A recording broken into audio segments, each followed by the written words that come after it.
Teater DPR, halaman 163 sampai dengan 165. Dalam pertunjukan teater, seorang mahasiswa yang menjadi raja dapat memaki-maki dosennya yang menjadi prajurit. Dan, Indonesia adalah sebuah panggung sandiwara. Waktu kita selama ini habis disita oleh teater semacam itu, bagaimana seorang wakil presiden diperlakukan sebagai pesakitan oleh anggota-anggota DPR yang katanya terhormat. Teater itu hanya nyata selama di panggung. Setelah turun panggung, ganti dosen yang mencaci maki mahasiswanya untuk waktu yang lebih lama, dan berdampak sistemik bagi mahasiswa itu. Bedanya sangat jelas, seorang presiden, wakil presiden, menteri itu menjadi seperti dirinya melalui proses panjang. Dalam teater, seorang pemulung yang gagah dapat disulap menjadi seorang patih, tetapi seorang pemimpin bangsa tidak dapat disulap semacam itu, kecuali dalam sebuah kudeta. Seorang kolonel bisa tiba-tiba menjadi presiden. Sebagian besar anggota DPR adalah nama-nama yang sebelum duduk di sana hampir tidak dikenal publik. Mungkin dikenal oleh organisasi partainya, tetapi jelas tidak dikenal secara luas di masyarakat. Dan, tiba-tiba, seperti pemulung yang menjadi patih, mereka mencecar wakil presidennya dalam pertunjukan teater bangsa ini. Mereka ini tokoh tanpa proses. Mereka adalah produk tanpa proses dan sebentar lagi mereka akan memanggil presidennya untuk diperlakukan sama. Bangsa ini menyatakan dirinya sebagai bangsa yang ramah, santun, berbudi luhur. Kenyataannya paradoks, kita bisa lebih barbar dari bangsa manapun. Seorang presiden dan wakil presiden yang dipilih mayoritas rakyat di Indonesia dapat dibentak-bentak oleh wakil-wakil rakyat. Wakil rakyat dapat lebih berkuasa dari rakyat yang diwakilinya. Dalam dunia calo atau broker, hal ini lazim terjadi. Pemilik barang justru dikuasai oleh wakil atau perantara si pemilik. Negara ini adalah negara percaloan, negara Markus, makelar kasus. Kita sudah tidak memiliki etika kenegaraan. Ibaratnya seorang guru besar yang dijadikan bulan-bulanan mahasiswanya semata-mata karena dia mengajarkan metode ilmiah yang tidak lazim. Semata-mata karena cara berpikir yang berbeda. Ternyata bangsa ini masih menginginkan cara berpikir yang seragam untuk mengatasi semua masalah.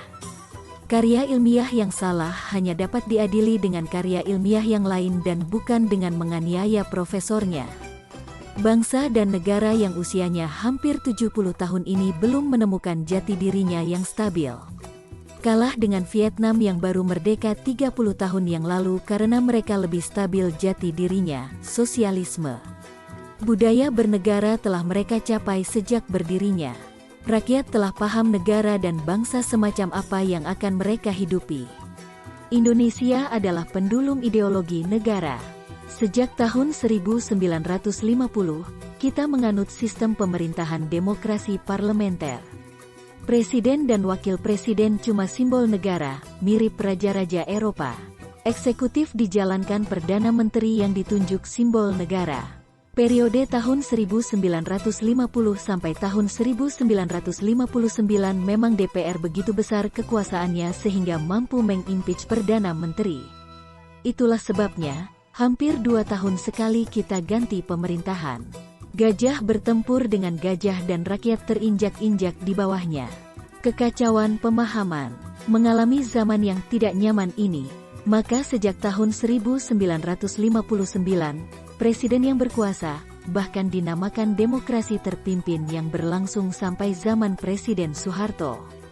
DPR dan MPR mati kutu. Tahun 1998 pendulum bergerak sebaliknya, kembali pada kekuasaan DPR yang nama-namanya dipilih rakyat seperti halnya presiden. Resminya masih menganut presidensial, tetapi praktiknya seperti kita lihat dalam teater berlakon, Bang Senturi, ini. Kita tak usah kaget kalau muncul lakon-lakon lain yang lebih seru. Hak angket DPR adalah warisan zaman parlementer Indonesia tahun 1950 sampai tahun 1959. Dalam zaman sentralisasi presidensial, hak ini sama sekali tak muncul. Tak pernah MPR dan DPR menanyakan kebijakan eksekutif negara, bahkan selalu menyetujui dan menyanjungnya. Siapa berani mengoreksi Soekarno pada zaman mereka? DPR dan MPR mati kutu dan jadi yes man. Setelah reformasi, bandul kenegaraan berayun sebaliknya, DPR menjadi no man. Itulah yang terjadi sekarang. Apakah sebenarnya hak angket itu? Bertanya atau mendakwa? Dialog atau pengadilan? Kalau akhirnya hanya menyebarkan ketidakpercayaan rakyat kepada eksekutif, akhirnya memang impeachment presiden.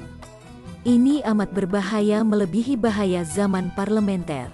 Dulu yang dimaksudkan cuma Perdana Menteri yang setiap saat dapat diganti. Namun, sekarang ini kepala negara yang harus diganti. Presiden itu harus dipilih kembali lewat pemilihan umum. Negara ini akan bubar karena pemilihan umum akan dilakukan setiap tahun karena begitu mudahnya menjatuhkan kepala negara seperti menjatuhkan Perdana Menteri zaman dulu. Dan, sumbernya adalah DPR yang penuh tokoh tanpa proses ini.